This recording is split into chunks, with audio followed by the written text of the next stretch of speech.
Hello दोस्तों, सभी का राज एजुकेटर ऑनलाइन प्लेटफॉर्म पर हार्दिक स्वागत है। इंडियन आर्मी भर्ती 2024 बहुत नज़दीक आ गई दोस्तों। गागर में सागर भरने वाला काम करना पड़ेगा।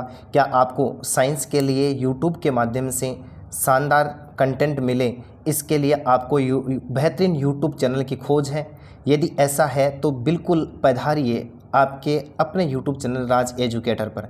राज एजुकेटर आपके लिए टॉप साइंस के क्वेश्चन लेकर के आया है जो इंडियन आर्मी की भर्ती में बड़ा ही फ़ायदेमंद होने वाले हैं दोस्तों। तो गागर में सागर भरने वाला काम करना पड़ेगा क्योंकि समय बहुत कम है। तो सारा का सारा जो टॉपिक है वो हमें क्लियर करना है। Science top question by Raj educator के द्वारा आप प्राप्त कर सकते हैं। और जुड़िए आज के क्वेश्चनों के साथ में और जाने किस प्रकार के क्वेश्चन राज एजुकेटर आपके लिए लेकर के आए हैं। पहला क्वेश्चन, कोशिका की आत्मघाती थैली सुसाइड बैग ऑफ सेल किसको कहा जाता है? बहुत शानदार क्वेश्चन है। ऐसे क्वेश्चन इसमें शामिल किए गए हैं जो कंपटीशन में बहुत बार पूछे गए हैं और पूछे जाने की पूरी संभावना रहती है दोस्तों।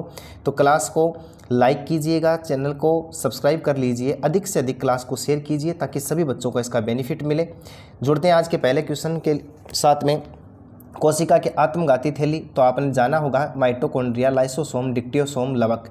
4 ऑप्शन आपको स्क्रीन पर दिख रहे हैं। बताइए कि इसमें करेक्ट आंसर क्या होगा। बिल्कुल साथ साथ में आंसर देना है और अपनी टेस्टिंग भी करना है। तो बिल्कुल दोस्तों याद रखना है इसका करेक्ट आंसर क्या हो जाएगा, लाइसोसोम। लाइसोसोम को ही क्यों कहा जाता है तो आपको याद रख लेना है कि इसके अंदर कई किण्वकारी एंजाइम पाए जाते हैं जो क्या काम करते हैं, अन्य घटकों को अपघटित करने के साथ साथ में कुछ खुद की कोशिकाएँ जो होती हैं उनको भी तोड़ देते हैं, खुद की ही आत्महत्या कर लेते हैं। इसलिए इसको क्या कहा जाता है, लाइसोसोम को आत्मघाती थैली के नाम से जानते हैं। चलो आगे बढ़ते हैं। सेकंड क्वेश्चन आपको स्क्रीन पर दिख रहा है, कोशिका सिद्धांत का प्रतिपादन किसने किया?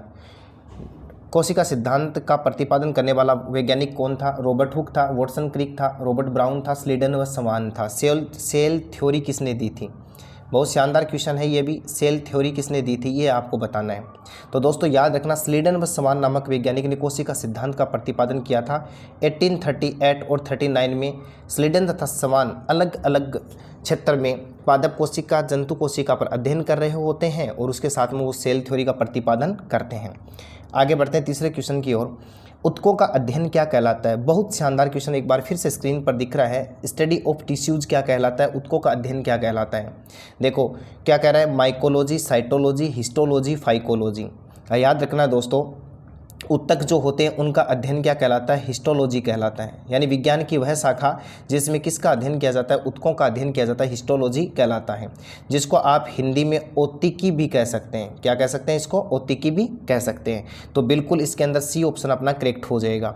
बढ़ते हैं अगले क्वेश्चन की ओर। अस्थियों को आपस में जोड़ने वाला प्रमुख ऊतक होता है। हड्डियों को हड्डियों से जोड़ने वाला ऊतक होता है कंडरा, स्नायु होता है, एरियोलर होता है, एडिपोज होता है। बिल्कुल पहचान कीजिए कि बोन को बोन से जोड़ने वाला, किसको किस से जोड़ने वाला? बोन को बोन से जोड़ने वाला।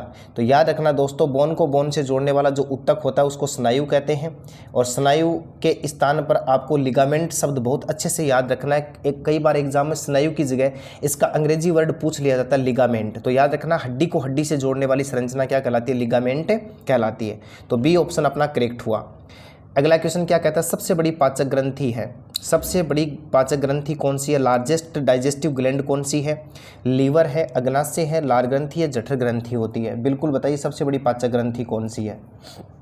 तो दोस्तों याद रखना, लीवर ग्रंथि जिसको यकृत ग्रंथि के नाम से जानते हैं, ये मानव के शरीर की सबसे बड़ी पाचक ग्रंथि होती है और इसका वजन 1.5 किलोग्राम होता है। बिल्कुल शानदार कंटेंट हुआ। तो आपको देखो कितनी सारी जानकारियाँ मिल रही हैं। लीवर का नाम यकृत ग्रंथि, सबसे बड़ी पाचक ग्रंथि, इसका वजन 1.5 किलोग्राम होता है। दोस्तों इसको मानव के शरीर का जिगर भी कहा जाता है। मानव के शरीर का जिगर सबसे महत्वपूर्ण मशीन होती है, बहुत सारी क्रियाएं अपने शरीर के लिए करती है। तो यहाँ पर क्या होगा, ए ऑप्शन करेक्ट हो जाएगा। बढ़ते हैं अगले क्वेश्चन की ओर। मानव शरीर में यूरिया का निर्माण कहाँ होता है? हाँ, यूरिया का फॉर्मेशन कहाँ पर होता है? बॉडी के अंदर, वृक्क के अंदर होता है, लीवर के अंदर होता है, फेफड़ों के अंदर होता है, नेफ्रॉन और वृक्काणु के अंदर होता है। कन्फ्यूज करने वाले ऑप्शन मैंने इसके अंदर डाले हैं। आपको बताना यूरिया का निर्माण कहाँ होता है। तो दोस्तों याद रखना, यूरिया का निर्माण भी किसके अंदर होता है? लीवर के अंदर होता है, यकृत के अंदर होता है। किडनी, नेफ्रॉन के द्वारा तो उसको शरीर से बाहर निकाला जाता है, लेकिन इसमें बी ऑप्शन अपना करेक्ट हो जाएगा। आगे बढ़ते हैं अगले क्वेश्चन की ओर। आरबीसी का जीवन काल होता है? बहुत शानदार क्वेश्चन, कई बार एग्जाम में पूछा गया है कि आरबीसी का जीवन काल होता है। तो देखो 90 दिन होता है, 100 दिन होता है, 80 दिन होता है, 120 दिन होता है। बिल्कुल। तो आपको सभी को पता होगा, नहीं है तो ध्यान रखना कि आरबीसी जो होता है इसका जीवन काल 120 दिन होता है। तो डी ऑप्शन अपना करेक्ट हुआ, यहाँ पर डी कर लेना भाई, ऑप्शन में डी ऑप्शन अपना करेक्ट हुआ, 120 दिन। आगे बढ़ते हैं अगले क्वेश्चन की ओर। जैविक ईंधन किसे कहा जाता है? एक से बढ़कर के एक मसाला आपके सामने रखा है और इंडियन आर्मी डेफिनेटली इस प्रकार के क्वेश्चनों को शामिल करेगा, और मैंने पेपर देखते हुए इसको ध्यान में रखते हुए सिलेबस को बहुत शानदार कंटेंट शामिल किया ताकि कम समय में आपको ज़्यादा से ज़्यादा मैं कवर करवा पाऊँ। जैविक ईंधन किन्हें कहा जाता है? कार्बोहाइड्रेट को कहते हैं, वसा को कहते हैं, प्रोटीन को कहते हैं, ए और बी दोनों को कहते हैं। ध्यान रखना दोस्तों, जो जैविक ईंधन होता है वो कार्बोहाइड्रेट और वसा दोनों होते हैं। तो डी ऑप्शन अपना करेक्ट हुआ, ए और बी बोथ। याद रखना, देखो हम शरीर में सबसे अधिक मात्रा में किसका सेवन करते हैं? कार्बोहाइड्रेट का। लेकिन याद रखना, वसा जो है, वसा के 1 ग्राम अणु के टूटने से, 1 ग्राम वसा से 9.3 किलो कैलोरी ऊर्जा प्राप्त होती है। सबसे अधिक जो ऊर्जा की मात्रा होती है वो तो किससे प्राप्त होती है? वसा से प्राप्त होती है। और कार्बोहाइड्रेट की बात करूँ तो 4.2 किलो कैलोरी, और प्रोटीन की बात करूँ तो 4 किलो कैलोरी ऊर्जा प्राप्त होती है। लेकिन सबसे अधिक मात्रा में हम किसको लेते हैं? कार्बोहाइड्रेट को। और जैविक ईंधन की बात करें तो कार्बोहाइड्रेट भी होगा और वसा भी होगा, यानी यहाँ पर क्या हो जाएगा? डी ऑप्शन हो जाएगा, जिसमें ए और बी बोथ दिए हुए हैं। याद रख लोगे तो ये जरूर याद रखना कि 1 ग्राम वसा से कितनी ऊर्जा मिलती है, 1 ग्राम कार्बोहाइड्रेट से कितनी मिलती है, और 1 ग्राम प्रोटीन से कितनी मिलती है। स्क्रीनशॉट ले लीजिएगा और कॉपी में, नोटबुक में अपना इस क्वेश्चन को इंटर कर लेना, और सारी जानकारी आपको आसपास में लिखना है। अगला क्वेश्चन, वायरस जनित रोगों का समूह है, आपको ग्रुप बताना है जो वायरस जनित रोगों का है। हेपेटाइटिस, टाइफाइड, डेंगू, पोलियो खसरा, डेंगू, रेबीज, टिटनेस, हर्पीज और खसरा हेजा ट्रिकोमा, ये आप ऑप्शन दिए। तो बच्चों इस प्रकार का यदि क्वेश्चन आता है तो उसको हम ऑप्शन को काटते हुए चलें तो बढ़िया रहता है। देखो टाइफाइड जो है वो जीवाणु से होने वाली बीमारी है, तो पहला तो हो नहीं सकता बिल्कुल। पोलियो, खसरा, डेंगू इनके बारे में बात करते हैं। रेबीज, टिटनेस जीवाणु से होने वाला, ये भी नहीं हो सकता। और हेजा भी जीवाणु से होने वाला, ये तो कैंसिल हो गया। तो दोस्तों याद रखना, ये जो पोलियो, खसरा, डेंगू जो होते हैं ये वायरस जनित होते हैं। कैसे होते हैं? तो बी ऑप्शन अपना करेक्ट हो जाएगा। बिल्कुल धमाकेदार क्वेश्चन आपके सामने रहा। बढ़ते हैं अगले क्वेश्चन की ओर। डॉट्स का संबंध किस रोग से है? बहुत शानदार क्वेश्चन एक बार फिर से रखा गया है। डॉट पद्धति जो होती है उसका संबंध किस डिजीज से होता है? पोलियो से, न्यूमोनिया से, पीलिया से, तपेदिक से। तो याद रखना, टाइफाइड, तपेदिक जो होता है उसका संबंध किससे होता है? डॉट से होता है। बिल्कुल डी ऑप्शन करेक्ट हुआ। आगे बढ़ते हैं, कैल्शियम क्लोराइड का अणुसूत्र। अब केमिस्ट्री के क्वेश्चन शामिल किए गए हैं इसके अंदर। कैल्शियम, हाँ केमिस्ट्री, बायो और फिजिक्स सारे क्वेश्चन आपको इस चैनल के माध्यम से मिलेंगे। कैल्शियम क्लोराइड का अणुसूत्र बताइए। CaCl होता है, CaCl3, CaCl2, CaOCl2 होता है कैल्शियम क्लोराइड। तो दोस्तों याद रखना, कैल्शियम क्लोराइड का सूत्र क्या होता है? CaCl2 होता है। इसकी वैलेंसी पर निर्भर करता है। कैल्शियम की संयोजकता कितनी होती है? +2, और क्लोरीन की कितनी होती है? 1। तो माइनस का 1 होती है, तो 2 क्लोरीन लेने पड़ते हैं। इस प्रकार से किसका निर्माण हो जाता है? CaCl2 का निर्माण हो जाता है। तो 3 नंबर ऑप्शन या सी ऑप्शन करेक्ट हुआ।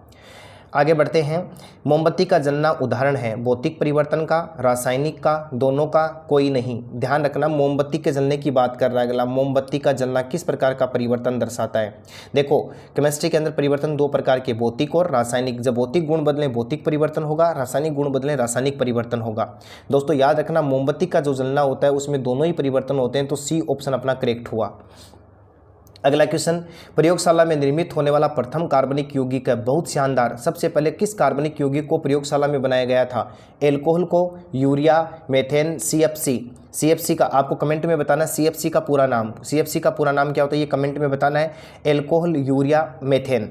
तो याद रखना दोस्तों, सबसे पहले प्रयोगशाला में बनाया गया कार्बनिक पदार्थ कौन था? यूरिया था। और यूरिया के सूत्र की बात करें तो NH2C+ONS2 होता है। कहीं नोट कर लेना, ये यूरिया होता है। बिल्कुल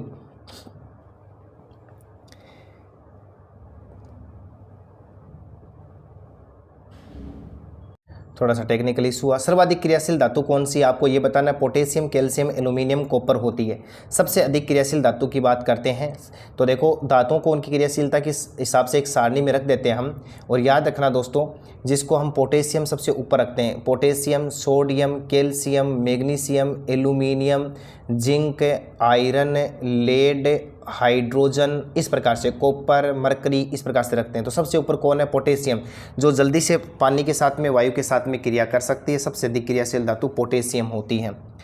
अब देखो अगला क्वेश्चन क्या कहना चाहता है। बल का मात्रक, अब फिजिक्स के क्वेश्चन है। बल का मात्रक है, फेराडे होता है, न्यूटन होता है, फर्मी होता है, रदरफोर्ड होता है। बिल्कुल। बल का मात्रक क्या होता है? तो दोस्तों याद रखना, बल का मात्रक क्या होता है? न्यूटन होता है। और याद रखना बल का ये कैसा मात्रक है? SI मात्रक है। कैसा मात्रक है? SI। बढ़ते हैं दोस्तों अगले क्वेश्चन की ओर। कार्य का मात्रक क्या होता है? कार्य, देखो कार्य W बराबर का क्या होता है? F इंटू एस होता है। बल इंटू विस्थापन होता है। एक तो आपको फॉर्मूले के रूप में ऐसे ज्ञात कर सकते हैं। कार्य का मात्रक क्या होता है? तो दोस्तों याद रखना कार्य का मात्रक क्या होता है? जूल होता है। कार्य का मात्रक क्या होता है? जूल, या न्यूटन जो है वो प्रति मीटर भी हो सकता है, न्यूटन इंटू मीटर हो सकता है इसका कार्य। देखो बल का मात्रक क्या होता है? न्यूटन, और इंटू विस्थापन, विस्थापन क्या होता है? मीटर प्रति सेकंड। तो देखो क्या हो जाएगा? न्यूटन मीटर प्रति सेकंड हो जाएगा इसका, जिसको हम क्या कहते हैं? जूल कहते हैं। आगे बढ़ते हैं अगले क्वेश्चन की ओर। दूध के घनत्व को किसके द्वारा मापा जाता है? Lactometer, barometer, hydrometer, hygrometer. तो बताइए कि दूध का, तो हम याद रखेंगे लेक्टोमीटर के द्वारा मापते हैं। आगे बढ़ते हैं अगले क्वेश्चन की ओर। शक्ति का मात्रक होता है हर्ट्ज जो होता है, वाट होता है, वोल्ट होता है, न्यूटन होता है। शक्ति की बात कर रहा है अगला। P बराबर का W अपॉन में T, P बराबर का W अपॉन में T, जिसको क्या कहते हैं? वाट कहते हैं। तो शक्ति का मात्रक क्या होता है? SI मात्रक। और मात्रक कैसा ही है? SI मात्रक है। तो याद रखना वाट होता है। एक हॉर्स पावर में कितने वोट होते हैं? 1000, 746, 750, 748। 1 HP, HP का मतलब हॉर्स पावर हो गया। तो याद रखना 746 वोट होता है। कितना वोट होता है? एक हॉर्स पावर में 746 वोट होता है। आगे बढ़ते हैं। पास्कल इकाई है, तो पास्कल किसकी इकाई होती है? आर्द्रता की, दाब की, वर्षा की, तापमान की। तो दोस्तों याद रखना पास्कल जो होता है वो किसकी इकाई होती है? दाब की इकाई होती है। तो पहला ही एक डेमो क्लास आपके लिए रखा गया जिसमें बहुत शानदार कंटेंट रहा। अधिक से अधिक क्लास को शेयर कर दीजिएगा दोस्तों। कमेंट में जो बातें पूछी हैं वो बताने, क्लास कैसी लगी ये ज़रूर बताना, और लिंक को, बेल आइकन को जरूर दबा लीजिएगा ताकि सबसे पहले नोटिफिकेशन आपको मिले। लगातार यदि बने रहोगे तो बेहतरीन से बेहतरीन कंटेंट आपके लिए मैं लेकर के आऊँगा। मिलते हैं अगली ऑनलाइन क्लास में, तब तक के लिए धन्यवाद। मस्त रहिए, पढ़िए, आगे बढ़िए।